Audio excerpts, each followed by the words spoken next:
বিগত 13-14 মে আয়োজিত ওল্ডহাম ও টেমসাইড mayors badminton tournament ও ফান্ডরাইজিংয়ের সাথে সংশ্লিষ্ট ব্যক্তিবর্গদের সম্মানে বৃহস্পতিবার ওল্ডহাম কাউন্সিল মেয়র পার্লারে এক চাচক্র ও চেক প্রেজেন্টেশন অনুষ্ঠান অনুষ্ঠিত হয় চিফ কোঅর্ডিনেটর আমিন বাবর চৌধুরীর সঞ্চালনায় অপরাহ্নে। শুরুতেই অতিথিবৃন্দ চাচক্রে মিলিত হন।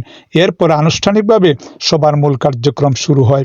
প্রথমেই সংশ্লিষ্ট ব্যক্তিবর্গের হাতে সম্মাননা ও প্রশংসাপত্র তুলে দেন অতিথিবৃন্দ।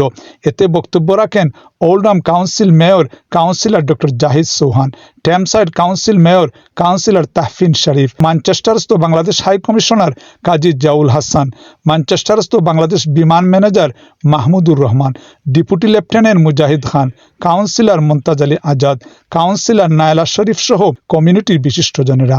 বক্তাগণ মেয়র ফান্ডের সাথে সংশ্লিষ্ট সবাইকে ধন্যবাদ জানান ও এই মহতি কাজের বশই প্রশংসা করেন এবং এই কাজের মাধ্যমে বিশ্বে অবহেলিত, নির্যাতিত, নিপীড়িত মানুষের পাশে দাঁড়ানোর সুযোগ রয়েছে। সেই সুযোগকে কাজে লাগানোর জন্য নতুন প্রজন্মের তরুণ কমিউনিটি অ্যাক্টিভিস্টদের উদাত্ত আহ্বান জানান। পরিশেষে 3000 পাউন্ডের একটি চেক মেয়রের ফান্ডে হস্তান্তর করেন এবং সেই টাকা মেয়রের দেয়া প্রতিশ্রুতি অনুযায়ী কয়েকটি চ্যারিটি সংগঠনের মাধ্যমে সমভাবে বন্টন হবে বলে জানান। তাতে দেশ, জাতি ও মানবতা উপকৃত হবে। Desk report, today news UK.